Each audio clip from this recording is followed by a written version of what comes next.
नमस्कार, मैं हूँ शालिनी और आप देख रहे हैं एमपी दर्पण न्यूज। शुरू करते हैं आज की बड़ी खबर से। भिंड में तूफानी तबाही, तैयार फसलें बर्बाद, किसान हुआ लाचार। किसानों पर संकट। भिंड जिले में कुदरत का कहर किसानों पर भारी पड़ गया है। बीते शनिवार आई तेज आंधी, मूसलाधार बारिश और ओलावृष्टि ने खेतों में खड़ी तैयार फसलों को पूरी तरह तबाह कर दिया। गेहूं की सुनहरी बालियां जो कुछ ही दिनों में किसानों के घर खुशियां लाने वाली थी, अब टूटकर खेतों में बिखरी पड़ी हैं और खेतों में सिर्फ सूखे डंठल खड़े नजर आ रहे हैं। इस तबाही ने अन्नदाताओं की उम्मीदों पर ऐसा पानी फेरा है कि अब उनके सामने रोजी रोटी का संकट खड़ा हो गया है।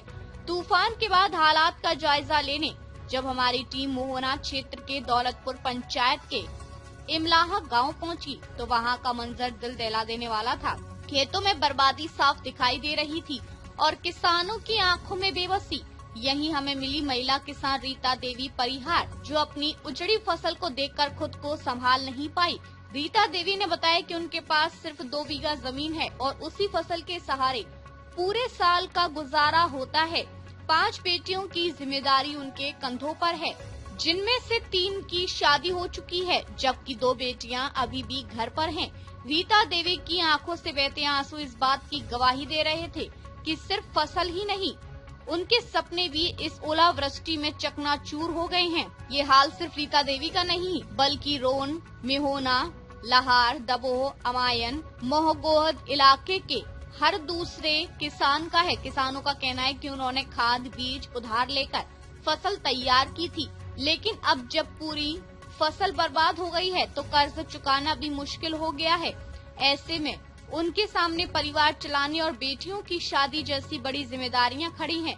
सबसे बड़ा सवाल ये है कि इस भीषण तबाही के 24 घंटे बाद भी प्रशासन का कोई जिम्मेदार अधिकारी मौके पर नहीं पहुंचा है। किसान अब सरकार से गुहार लगा रहे हैं कि उन्हें जल्द से जल्द मुआवजा दिया जाए ताकि उनका कर्ज उतर सके और परिवार का गुजारा भी हो सके। फिलहाल भिंड का किसान आसमान की मार झेलने के बाद अब सरकार की मदद की आस लगाए बैठा है। देखना होगा कि ये आस कब तक पूरी होती है। एमपी दर्पण न्यूज भिंड से अवधेश भदौरिया की रिपोर्ट। कल के आंधी तूफान में जो ओलावृष्टि हुई है, हमारे 2 बीघा खेत की फसल पूर्ण तरह से नष्ट हो चुकी है और साल भर के खाने का यही जरिए था। और खाद बीज मैंने सभी उधार लिया था, कहाँ से देंगे। हमारे 4-5 बच्चियां हैं, परिवार उन्हीं कृषि से ही अपना सब कुछ गुजारा कर रहे थे, मेहनत मजदूरी से ही। और ये फसल हमारी पूरी चौपट हो चुकी है गेहूं की, खाने के लिए एक दाना नहीं है घर में। शासन का कोई अधिकारी आपके पास आया? अभी नहीं आया, शासन का कोई अधिकारी अभी तक नहीं आया देखने। क्या करेंगे आप?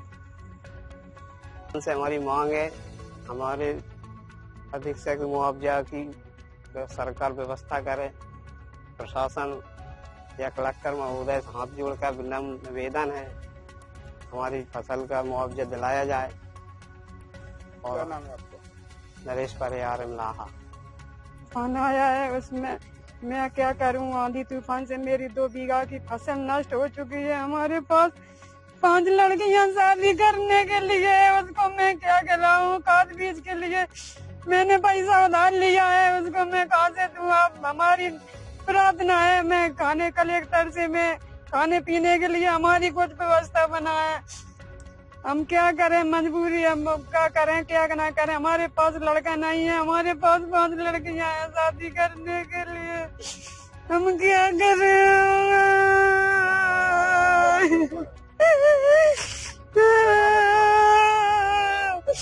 रीता इमला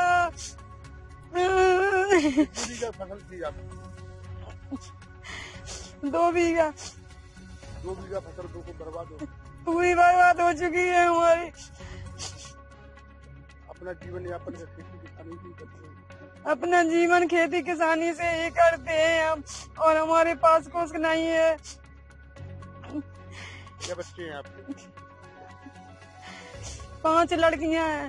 बच्चा नहीं है, एक भी नहीं है। 3 की शादी कर ली, 8 लड़कियां हैं हमारे पास। अब तक के लिए बस इतना ही, फिर मिलते हैं ऐसी ही बड़ी खबर के साथ। तब तक के लिए मुझे दीजिए इजाजत और देखते रहिए MP दर्पण न्यूज। आपको हमारी खबर पसंद है तो Instagram, Twitter, Facebook, YouTube channel को लाइक करें और सब्सक्राइब करें। ऐसे ही लेटेस्ट अपडेट पाने के लिए बेल आइकन दबाना न भूलें। धन्यवाद।